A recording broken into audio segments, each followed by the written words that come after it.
بسم اللہ الرحمن الرحیم۔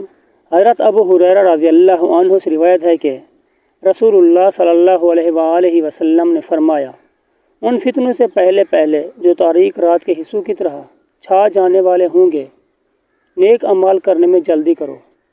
ان فتنوں میں صبح کو آدمی مومن ہوگا اور شام کو کافر، یا شام کو مومن ہوگا تو صبح کو کافر۔ اپنا دین یعنی ایمان دنیاوی سامان کے عوض بیچتا ہوگا۔ صحیح مسلم حدیث نمبر 313۔ حضرت عبداللہ بن مسعود رضی اللہ عنہ سے روایت ہے کہ کچھ لوگوں نے رسول اللہ صلی اللہ علیہ وآلہ وسلم سے عرض کی، اے اللہ کے رسول، کیا جاہلیت کے اعمال پر ہمارا مواخذہ ہوگا؟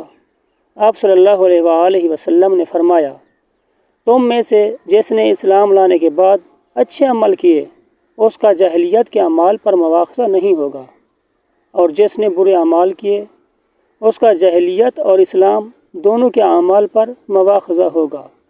صحیح مسلم حدیث نمبر 318۔